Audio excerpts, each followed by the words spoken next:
Welcome to the Hawkeye Sidekick podcast.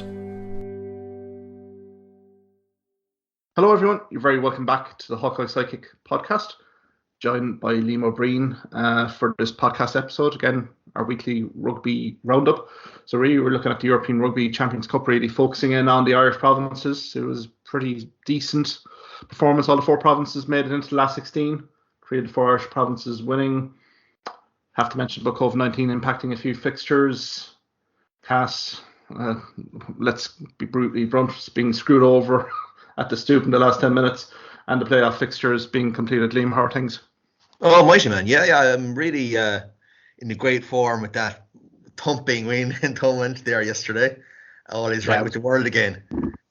Exactly. It was a great atmosphere in Thomond, with the lifting of the restrictions. There was a kind of a carnival atmosphere around Thomond Park yesterday, and we'll get to that in due course. I suppose, Liam, apart from Munster Rugby, of course, any standout moments for you in this round? I genuinely, I was quite blown away with some of the Ulster play in the win against Northampton. I think it was Stephen Ferris who put it aptly when he said about Mike Lowry. He's a bit of the Shane Williams about him. And that certainly that was so true. I mean, also I think what has to stand out is the cast performance against Quins. Totally unexpected, and so controversial really at the end as well. So that's kind of what stood out for me at the moment. Yeah. Yeah, I'd go along with you on the cast results, and don't want to kind of say it, but I mean, last week in our podcast, we kind of wrote off Cast at our peril, thinking that Cast wouldn't really turn up. My God, did they? It was a really sensational performance from Cast. The 5 tries. They had Quince at the pin of their collar. I thought last quarter was only 1 team in it, but hate to allude to officiating crews, but I thought the last 10 minutes there were some key decisions went against Cast, particularly, forward passes. Breakdown was an absolute lottery. Mike Adamson, the official, was just literally not getting those key decisions right. And even Dunbrand, really at the end, I thought, in fairness to Adamson, he's not giving the try. What the TMO sees on the footage, God only knows. I think it was just poor from that officiating crew. And I think that was one of the standouts. And I think probably the other standout for me, probably Munster Rugby, obviously, but I think Leinster Rugby as well, again, continuing their momentum now. You can argue all you want about the opposition in the last 2 games, but to compile 153 points, scored 7, conceded, it really sends out an ominous sign to everyone else in the European Rugby Champions Cup this year. And maybe we can start there on Saturday in the recreational grounds. Bath, lovely rugby town, love the place. But unfortunately for Bath Rugby, the supporters, it's been a horrendous season from start to finish, and it really didn't get any better, Liam, for them against Leinster. Maybe the first 10 minutes was pretty 50-50, but thereafter there was only 1 team in it. Yeah, absolutely. I mean, first 15 minutes was competitive, it was a game, and then the next 65 was, pretty much we're thinking worked out as a point every minute conceded by Bath. Leinster just blew them apart, and Bath weren't the races. How quick the ball that they're getting, Leinster, that obviously is always going to make a difference, coming at you almost in wave and wave. Yeah, and I suppose first 10 minutes for Bath, I suppose if they were looking at video analysis, that first 10 minutes at least they kind of got into Leinster. Granted, Leinster had a few unforced errors. They set up field possession. They did concede 4 penalties early, Leinster, in that game, which gave Bath Rugby an opportunity to score points. But again, they said no. They went for the line every single time, and their attacking game plan wasn't really at the races, I'm afraid. Didn't help as well that Sam Underhill and the other back row colleague too, the back row for Bath, had to retire hurt early with concussions. So, but again, besides the point, I think the tide had already turned at that stage. I thought Van der Fleer again had a monster game. Conan, as you say yourself, Liam, it's the ability of them to clear the rucks, to present that ball to Luke McGrath, Jameson, Gibson, Park. The options then that Sexton has as ball runners is just outstanding. And I think Hugo Keenan as well is growing from strength to strength again. I thought he was superb in his attacking play from fullback, 12 carries, 129 metres gained, and quite a pivotal moment for Jimmy O'Brien on that first try. You know, that pass to Jimmy O'Brien could very easily have floated forward, but again had the composure when being hit to execute a massively impressive pass to O'Brien, who had a standout game with 4 tries. Well, he did. I mean, I thought he had a lot to do with all his tries as well. Like, you know what I mean? He really had to show his to show his spurs, you know, his pace. Oh yeah, I was hugely impressed with the guy. Yeah. And yeah, obviously, look, that back row is, as Jamie Heaslip kind of, I suppose, alluded to, pretty much Keelan Doris maybe is the most complete back row in Europe right now.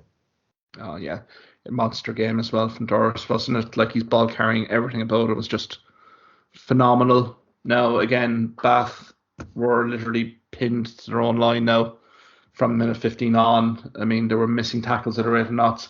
I think the video analysis for Bath Rugby early this week is not going to make for great reading. What were the stats there, Mark? The actual official match day stats, yeah. 38, 3-8 missed tackles. I mean, if Johan van Gran and JP Ferreira are looking at that, which they probably were, I tell you what, they have a massive pre-season ahead of them to even get this Bath Rugby team anyway in defensive shape ahead of next season. It was just an absolute horror show. Guys not filling defensive lines quickly enough, labouring on the defensive duties.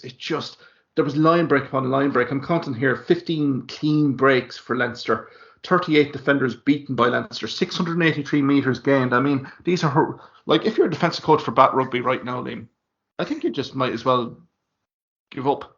630 something meters. That's like in 2 or 3 games you wouldn't concede that much meters, you know? Like, that's, think of it. But they were leaking space all over the pitch. It wasn't just the back three. It was literally everywhere, around the fringes, anywhere. Like, Van der Fleer's try, perfect example. It's a great running line, but again, where's the defensive line speed? Or there's no awareness there from Bath. It was just, I mean, it's stuff of nightmares, really. So best luck to Johan and JP over there next season, because they'll definitely need it. I mean, Jimmy Bryan, as we go back to, I thought the 4 tries were very different. I think he's kind of composure on a few of the tries were very, very impressive. Particularly the last try with Hugo Keenan, the kick in behind. Yeah. He made sure that he was onside for the kick. And again, he's pace. As you said, an awful lot to be doing here in terms of the execution and getting these tries down. And, I think it was a very impressive performance from him and deservedly man of the match. Yeah, absolutely. They're back to where they were, aren't they, really? That even you could see now playing like a Toulouse or a Saracens or a Racing. I mean, really, they will be the team to beat. Oh, exactly. I think there's still an awful lot of pent-up frustration within that group. What happened in round 2, particularly that Montpellier away game and circumstances to that game being cancelled. I think it's kind of rolled into round 3, round 4 now. I think Montpellier and Bath really aren't the real litmus test here for Leinster Rugby. They'll probably be first to admit it that, there's far bigger, greater challenges ahead, but in fairness, you can only beat what's in front of you. And as I said, 153 points scored, 7 against, their scoring difference is superb. I mean, and again, they're going to bode very well. I mean, we'll get to Connacht Rugby in due course, but, setting up at the All-Irish Provincial last 16 tie there as well. All kind of bodes well. Again, it all really depends on Six Nations, how does Leinster contingent get out of it. Hopefully not too many serious injuries. But again, their squad depth is so massive here, Liam, that you can see them going very deep into the tournament. And as for Bath, Challenge Cup wise, they're going into it, but I think there's more priorities at play here. Maybe trying to get a win or two in the Gallagher Premiership. But I can't see where the next win is coming from for Bath. And they have a home tie, I believe, against Harlequins next, which it doesn't get any easier for them. No, it does not. Speaking of Harlequins, I suppose that perfectly brings us into the Quins cast game there on Friday night. And, as much as casts were brilliant, they were so hamstrung by every single key decision in that game by Adamson. It was just, you wonder, will he ever get a gig again as a referee after that, wouldn't you? Well, what's the recourse here? I mean, he's now selected to officiate in the Six Nations. Six Nation organisers can't drop the guy, But I think there has to be, lessons learned particularly. And I think this is where I think head coaches, all they're looking for is a bit of more consistency into decision making. And I thought particularly in the breakdown, particularly Liam, he was all over the place. He was really second guessing himself what was happening. There was at least one or two cast steals there. There was one where the cast player quite clearly gets the ball, literally, both feet, literally perfectly legal. And then he falls over.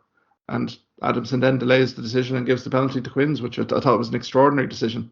The Harlequins, again, never say die attitude, kept going for the full 80 minutes. They're infamous for the late comeback wins, but I think even for their head coaching team, it panned up to them immediately. It didn't look to them that they were going to get another penalty. They may eventually score a try, but I think the try was a bit, iffy to say the least. It was, and I think from a Harlequins coaching perspective, they wouldn't want the game to have ended in that sort of fashion, but still, they get their win, they get their bonus point, and they had some lovely passages to play, but Cast certainly did show up, and if Ben Bottic had brought his kicking boots at all on here, Liam, I think Cast would have been out of sight. We wouldn't have had to have talked about the last 10 minutes, to be fair. Yeah. And also, even the Dunbrand try at the end, I mean, you definitely couldn't clearly see the grounding. So, I mean, even that decision at the end, like pure daylight robbery, really, wasn't it? Yeah, but in fairness to Adamson, he's not sure. So in fairness to the guy, he's under pressure after a few decisions beforehand. It's a key decision. It's right at the end. So he needs to make the right call. So he's going upstairs to the TMO quite obviously. And again, the camera angles were very inconclusive. I mean, it's inconclusive from Adamson. So I don't know what other camera angles than McNeese actually see here, but it just, again, Cast, unfortunately for them, on the wrong side of an absolute classic here. But, there was quite clearly a forward pass as well. Marcus Smith there, in the lead up in the closing stages, not really pinged.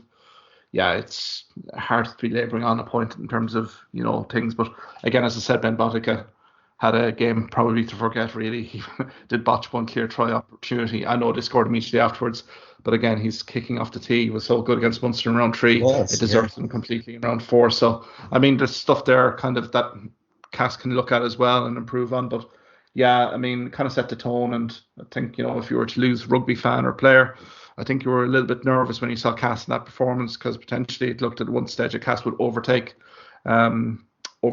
Toulouse, which would meant a very, very nervy Saturday and Sunday for them. But as it turned out, Harlequins won and they secured their second spot in the pool. Maybe we can go to the Ulster rugby game anyway. Then on Saturday night against ASM Clermont, Liam, 34-31 win. Didn't expect such a tight finish, really, considering how the first hour had gone on this one. Yeah. I mean, 3 tries to the good for in the first half, and playing some really great rugby, yeah, for sure. And of course, the place was just lit with the performance of, well, the young guys really, Doak and Balakoon, and particularly Mike Lowry. That guy is just he's running from every angle, like literally, like, and every time he gets the ball, like Shane Williams before him, he is just burning up that pitch. Oh, look, it's a phenomenal performance I hear for Ulster from 60 minutes. We did say last week that Clermont in this podcast that Clermont are a very Jekyll and Hyde team, and particularly they don't travel too well away from home, and they've had bad memories of Kingspan in past seasons. But the Ulster pack, the confidence that they had, Liam, as well, they were creating penalties, they were hitting the line, the maul, again, yielding 2 tries here for Rob Herring. Now, I've seen kind of some Twitter or social media reaction here in terms of Herring, the legality of at least one of the tries, kind of breaking off maybe a little bit. But again, there were good executions from Rob Herring, from my perspective, really did build the foothold. And then Mike Lowry, I mean, he's up against Morgan Parra. Now, Morgan Parra is no slouch. I know he's kind of getting on in his latter end of his playing career, but still, Parra as a scrum half, he absolutely strips him for his pace, like on the outside. It was just a phenomenal line break speed, like it was just off the charts, like, and just an incredible score. And I mean, for Lowry, 13 carries, 78 meters, just spoke volumes, didn't it, of his speed, his movement, and creating an attacking platform for Ulster all night. Yeah, and I mean, there's no one like him in Irish rugby at this moment. End of story. And you could see him tearing up trees in the Six Nations and just cutting through the French, the English, anyone who's put it in front of him. He can do that for sure. Yeah, like he did show versatility as well. Liam, we'll probably get to it in due course. When Billy Burns actually went off, he did go to number 10. He has played, particularly underage as a number 10. So, he shows his versatility there, particularly. And, sure, look, I'd love to see him play along with James Hume as well, because I think Hume had a powerful game in the three quarters. Without McCluskey there, he really did provide an awful lot of attacking go forward ball. He had 12 carries for 31 metres. Setting up a good setup for Vermeulen's try as well straight after the break. I mean, again, ASM Claremont were just all over the place. Their unforced error count was just ridiculous. I mean, restarts were just an absolute nightmare for them. Raka goes off in the sin bin.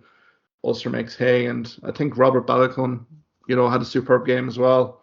Just when that try goes over, you're kind of like, look, this is game quite clearly over here. Bench gets cleared, and then all of a sudden Claremont kind of stare to life with Lopez and Pinot coming on. It was a very nervy finish, wasn't it? Yeah, I mean, look, let's be honest, there are two most outstanding players who came on, who were arrested basically, and if it had been another 5 minutes, I'm pretty sure I can say that Claremont would have actually gotten another try. I think the way it was going, very, very nervy altogether, and I suppose, the bench for Claremont made a difference rather than there was nothing really that came on for Ulster. Yeah, and if you look at the stats, the bench from Ulster missed 6 missed tackles during the last 30 minutes. I mean, that's the tail of the tape here. The collisions that were being won by Ulster Rugby suddenly were not. I mean, you could see, particularly on the Van Tonker try, it was a super interchange of passes to lead up to that. They did create it was great passing between forwards and backs on that. Raka as well. They had the confidence was up. Pinot literally was running the show, and Lopez particularly deep. Ulster were very much in containment mode. We've seen it in Towan Park, the kicking game. We have what we hold. Unfortunately, here in this instance, they were just giving Claremont nice opportunities to create attacking platform. And Raka scores, and then Canarie, I'm probably mispronouncing the back row, then goes over on the maul try. And if you think about it, Lopez missed a kind of regulation conversion there on the first one. I mean, geez, as you say yourself, Liam, another minute, 2 minutes there. They were just the collisions wise, the bench impact just didn't fire for Ulster. And this is maybe indicating a bit of squad depth here, because they've had issues as well. Northampton have come back at them. There has been that traditional little blip at the end of games, and we're kind of going to look ahead to the last 16. They have mighty Toulouse coming up. They can't afford to have such a breakdown in their performance going into a last 16 game against the reigning champions. But did we think, Mark, that they really got the short straw there in terms of, to bonus point your way to the four wins and then to end up with Toulouse? Because, I mean, I could see Toulouse at home in the first leg, 15, 20 point, kind of target that Ulster would have to get in the second leg, Yeah, it's a total ball break, Liam, whatever way you talk about it. I see Rob Herring today, 100% can win this competition. To be honest, when you're ranked second seeds in the pool, you would have expected the 7 seeds, no disrespect for anyone else, to lose. To be in the 7th seed was very unlikely. And we had said last week, we predicted that Ulster would go deep into this tournament, particularly because of their top 2 seeding. But again, as you say yourself, a catastrophic or disaster in Toulouse, it heaps pressure on the home team, particularly the top seed. And this will be the dynamic on these last 16 fixtures. If you don't approach the first leg well, you're then up against the wall a little bit in terms of the advantage suddenly going to the lower seed sides. Maybe it's better to get the away leg, the home leg out first, and then build on the pressure of the home leg for that higher seed. Particularly fans will get anxious after 10, 15 minutes, expecting a try to happen. Crowd gets quiet, performance then regresses. So I think from Ulster's perspective, it was poor that they had to pick Toulouse, in last 16. But again, they have to be there to be shot at, I suppose, Toulouse. And, it could be maybe a good opportunity for them straight after Six Nations to maybe take that scalp. So, I mean, they certainly have the ability here, Liam. No doubt about it. Their backline play is exquisite. You bring back Ian Henderson into the equation. You bring McCluskey back in. He kind of builds that squad depth again in key positions. I think it'll be, they could go in there with a little bit of confidence, and hopefully, like Lowry, Hume continue their excellent form with Ireland as well, coming back in the Six Nations. You come back into Ulster renewed, which is great. And I have to mention Nick Timoney as well here, Liam. 19 tackles, 11 carries. It was a monster game from Nick Timoney, just from start to finish. Like, you just got through a massive amount of work during the game. Isn't it incredible? I mean, yeah, Nick Timoney, just an incredible performance.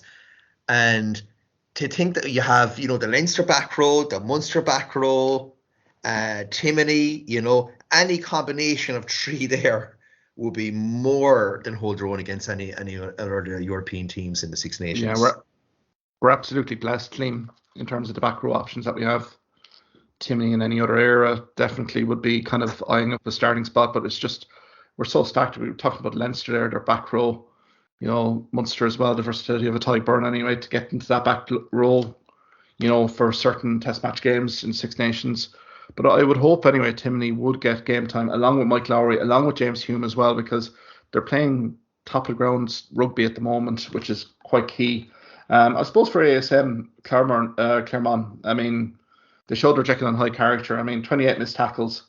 The bench impact obviously huge with Lopez and Pinot coming on.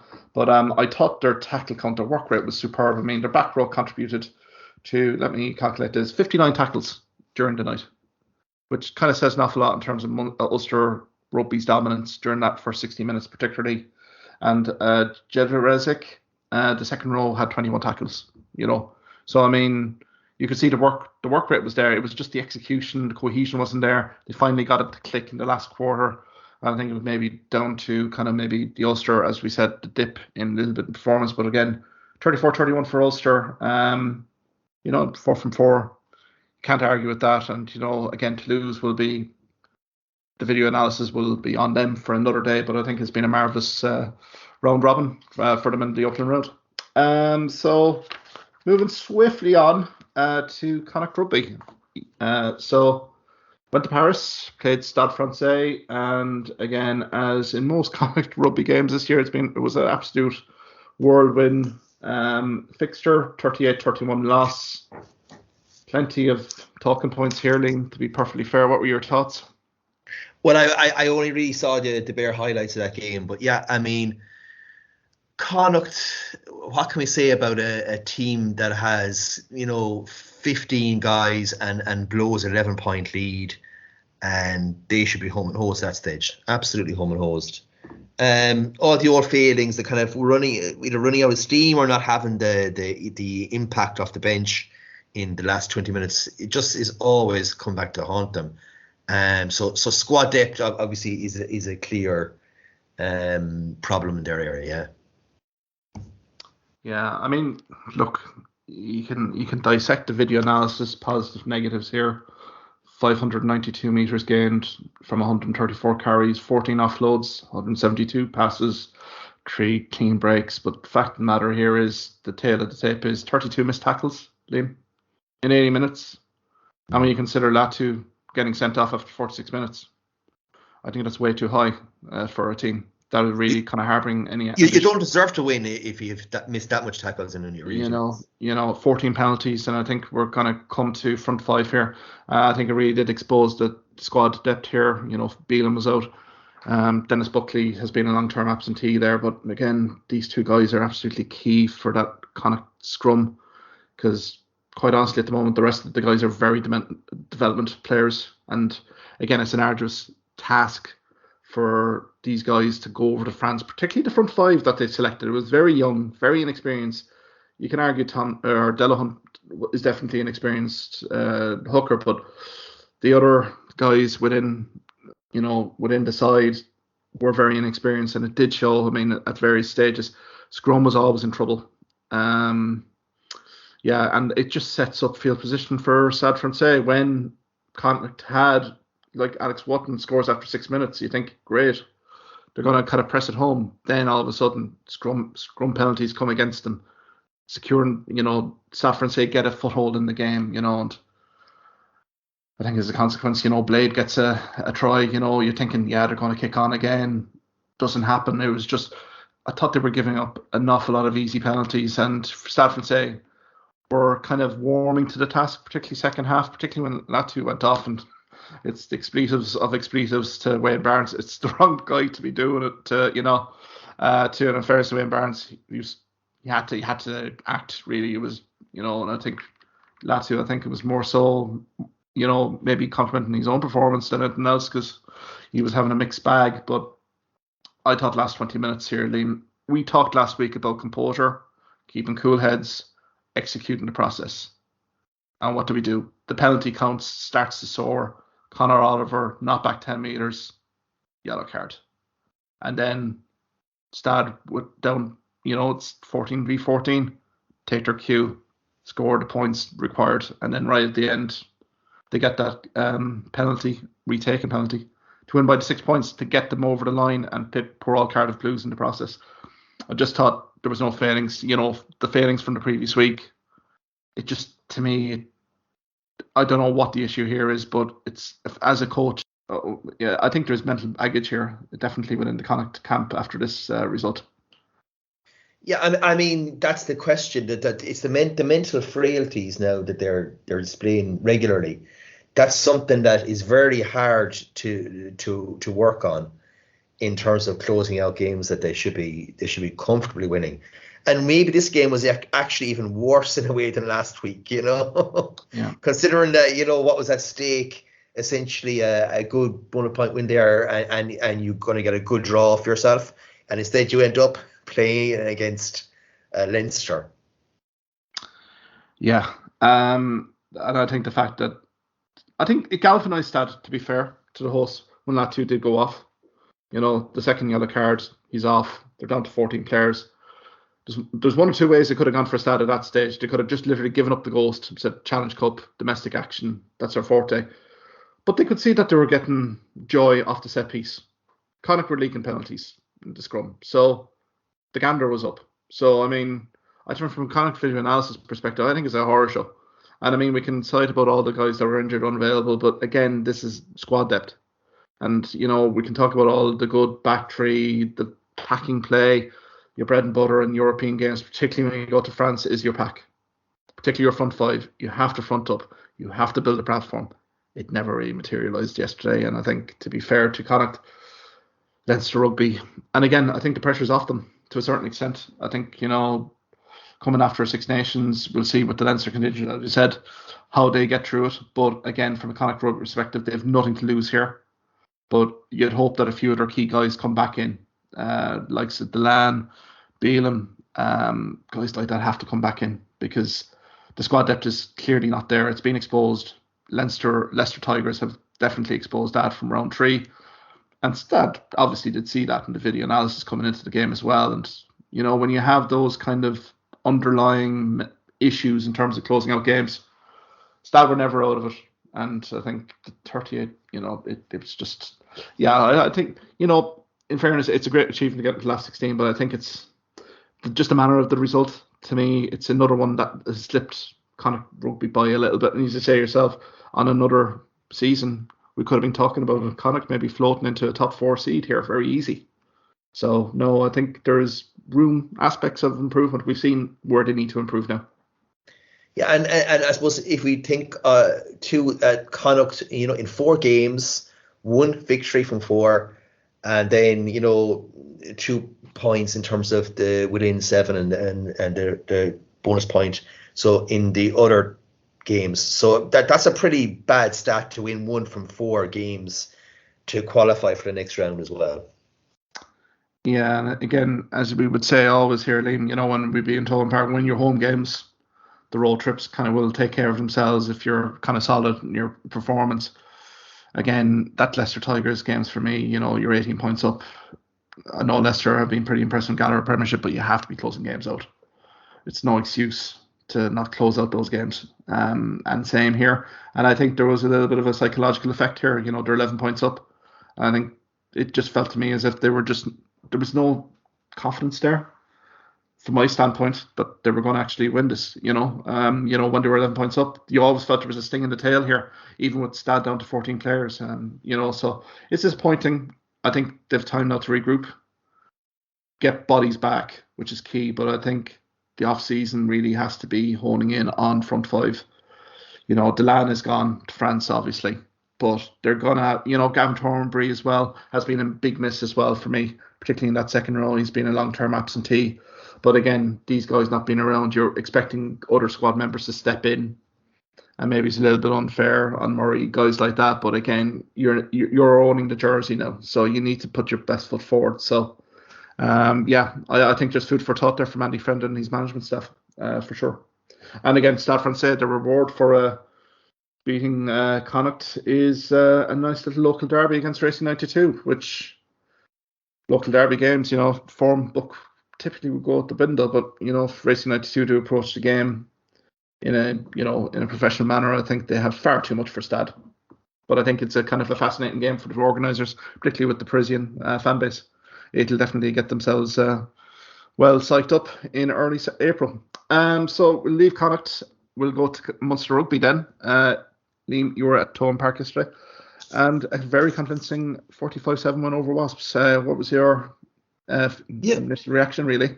But the good days are back. The good days are back. A good thumping there, and very, very impressive all through the game. Actually, Munster were, played at a different sort of different pace than in previous games. Passes were basically sticking.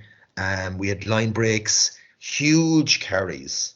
I mean, we to me it was Coombs is back to his best, you could say, on yesterday. He was just bullocking, driving lads out of his way. Lads were bumping off him, and surprise that led to two of the tries. Just that sort of horse kind of power.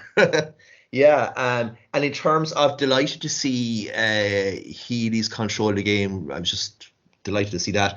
Zebo, and when we think that Zebo wasn't actually scheduled to start, and in the end he tore up trees. He's Munster's top try scorer in European Cup history, and he was displaying that sort of X factor that we've come to expect from him all down through the years. And I know last week we were saying why is he given 2 years? And this week it'll be like, give him 3, Oh yeah, yeah. And I think the Coombs stats, 53 meters made for 12 carries, 6 tackles. That was huge altogether. Tyburn again, 50 meters, 6 carries, and 2 turnovers, 10 passes, 9 tackles. Yeah, fabulous. Yeah, no, it's fabulous. I mean, you'd have to say Wasps came into the game. I think the game management intent was to, really create width on their attacking play, and thought the young fly half of Wasps didn't realise where he was. I think for the first 15-20 minutes he was very cavalier in his attacking approach, and really did create an awful lot of problems for Wasps, unfortunately. But set aside that, I thought Munster from minute one, Liam, were very kind of they looked more relaxed. Liam, did you feel? I mean, from minute one, there was an exchange of passes there between Klein and Healy, and I know Klein's pass to Healy didn't go to hand, but you could see kind of the willing support runners. It set the tone, I think, for the game itself. And I mean, the pack, I did like the way that there was a bit of directness in terms of some of their pack play, some of the ball carries, hitting the fringes, gaining meters. It was very good quick work ball as well for Murray to work with, set up the first try essentially. Murray to burn. Dan Robinson in a bit of a panic slaps the ball down, and Murray collects it to go over straight under sticks. And I think that kind of set the tone. And as you say yourself, Healy had an outstanding cameo, and his kick, in behind the Wasps' defence for Zebo's try was very well worked, and no better guy than Zebo to execute on 18 minutes to really kind of cement Munster's advantage. Oh yeah, for a big time. I mean, that was the crucial score as well. But yeah, lovely dinky kick. Healy showed his range there with that one, and yeah, the pressure seemed to have been off kind of from the start. Munster just played with abandon, no real fear. They always had players running onto the ball, so they always had choices. In early games, we just didn't have create those opportunities. Big carries will open up the pitch for you. And I thought Lockman and Barron were outstanding as well in terms of front row. Something that we were lacking for a while is some real power in the front row, and that they were also very prominent in terms of the line-out maul as well. Exactly. Yeah. Given the late switches as well, Dave Kilcoyne denied his 200th appearance to the province. Late scratch along with Keith Earl, so there was a little bit of an alteration to the matchday squad. But in fairness to Lockman, I thought he was a superb all game. Same with Barron as well. I think their mobility around open play as well. They're good ball players, Liam. But yeah, I think going back to O'Donoghue's try as well, it's all about Gavin Coombs as well, isn't it? It just in fairness to Tom Young, he's highlighted to the referee, I suppose, an infringement in scrum time, completely loses his train of thought before he knows that Gavin Coombs is literally barreling towards the poor old Wasps fly half.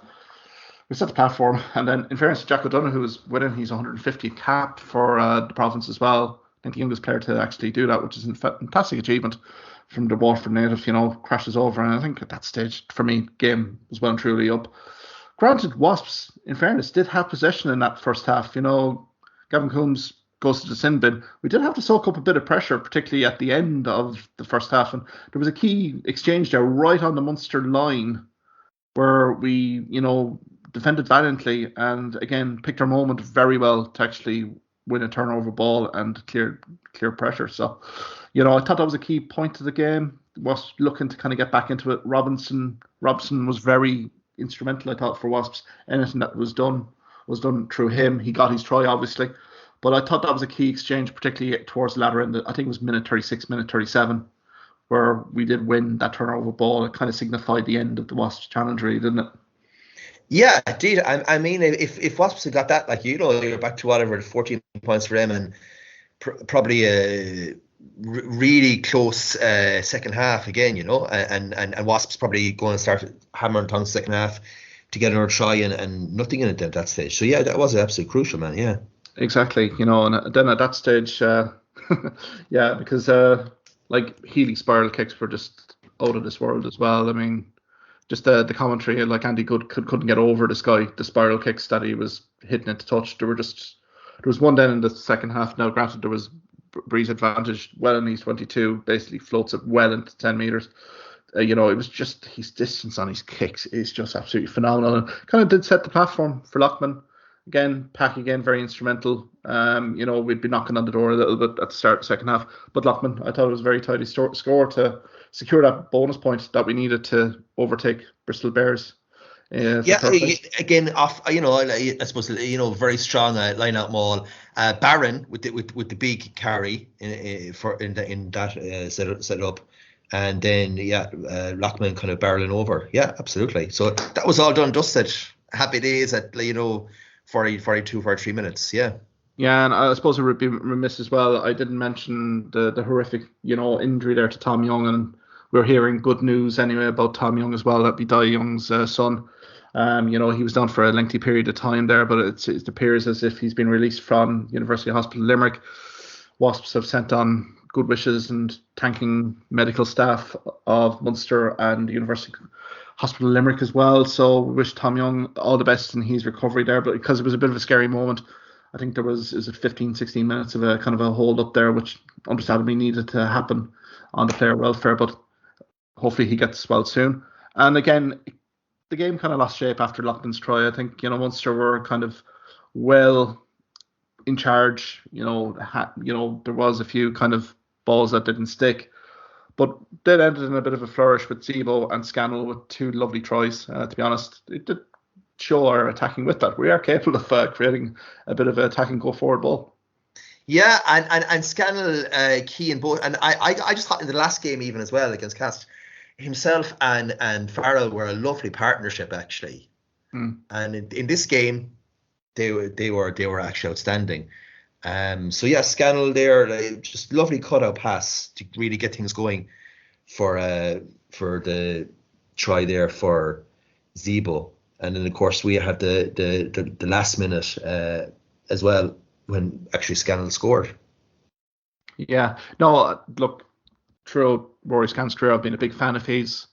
I think he shows an awful lot of versatility to the province.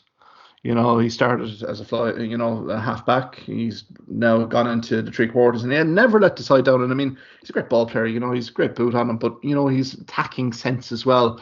As you say, Liam, great to have a guy like that alongside you if you're a Ben Healy, really looking to impress. I thought Scannell really did link play very well throughout, and against Cast as well.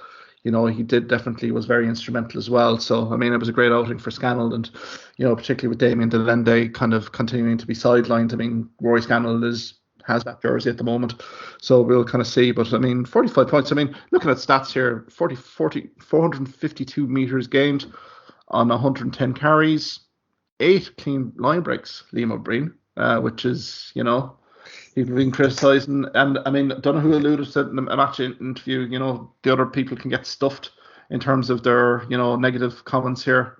That Munster are focused in on improving every week, and you know, we're kind of seeing that body of work in the last few weeks. You know, 10 offloads, 140 passes, and obviously 6 tries as well, which I think, you know, there was a bit of a razzmatazz atmosphere around Thomond Park, you know, with the restrictions lifted, and definitely the performance really did follow suit, which was great. I think Wasps, unfortunately, the game got away with them far too early. You know, they started to go too expansive too quickly and really did expose themselves defensively. But again, Munster did show their confidence. I thought the link-up play between the backs and the forwards was really good. And, you know, hopefully more to come. And you know, we do have our familiar friends from Exeter in the last 16. I think that'll be a mouth-watering tie when we go to talk about it in April as well, Liam. Yeah, well, and so that concludes the last 16 playoff picture, really, because Montpellier, my favourite Montpellier team after round 3 against Leinster, pulled up a magnificent win against Exeter Chiefs to then kind of fundamentally change the kind of playoff landscape a little bit. So after all that, the 37-26 win for Montpellier, the last 16 draw is kind of as follows. So Racing 92 faced Stade Francais, Ulster Rugby faced Toulouse, La Rochelle versus Bordeaux Begley, who were sidelined due to the COVID-19 cancellation against the Leicester Tigers, Leinster against Connacht, the All-Irish provincial tie, Leicester Tigers playing ASM Clermont-Auvergne, Harlequins entertain Montpellier, Munster Exeter, and Bristol Sale Sharks in a Gallagher Premiership draw. Liam, that's the last 16 draw. Some mouth-watering ties. What ones kind of stick out for you? Yeah, look, I mean, I somehow for me, La Rochelle against Bordeaux would be a kind of big standout. 2 real gnarly packs going hammer and tongs at it. I'd be really interested to see that. I think that the Quins Montpellier game actually as well. You know, Montpellier with our top guys back, that's going to be a real open game. It's going to be the opposite of maybe La Rochelle and Bordeaux. So looking forward to that as well, and obviously seeing how we do in our draw against Exeter, where we're actually in the first leg, we're away from home. Yeah, certainly. I think 2 ties for me that really kind of standing out would be the Ulster Rugby Toulouse game. We've talked about it. You know, Ulster have gone 4-for-4 in their pool phase, and to be rewarded with a Toulouse fixture is, you know, look at draw. But I think with Ulster, if they can be competitive in that first leg in Toulouse, no reason why they can't get a result and advance there. I think, you know, we'll see some expansive backline play, particularly with the Toulouse backline and also the Ulster backline there with Mike Lowry lighting it up. You know, you'd have Dupont, you have Antamac there, you know, literally orchestrating things at Toulouse. There's going to be plenty of tries in that one. Munster, Exeter, sure, yeah, but for me as well, I would say Leinster Connacht. Just the all Irish provincial fixture. I think it's, again, from a Connacht rugby perspective, the pressure should be off them, to be honest, and they should be able to perform, and hopefully they'll get the bodies back that they require, particularly front five wise, to really put it up to Leinster in that home leg in the sports ground to then go to RDS.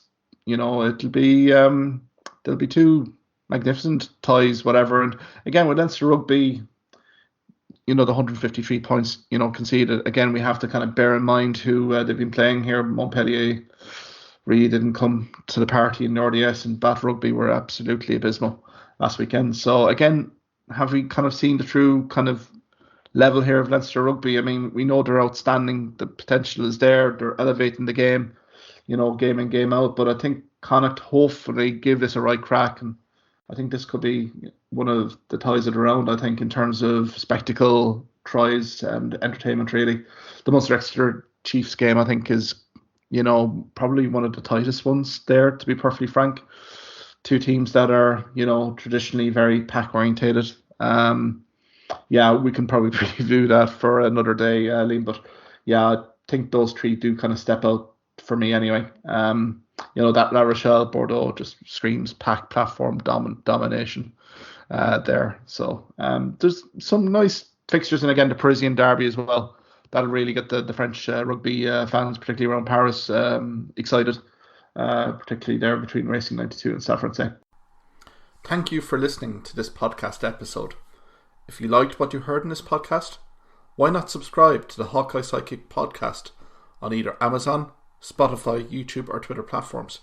You can also follow me at Hawkeye Sidekick on Facebook and Twitter for the latest sporting opinions, articles and reports.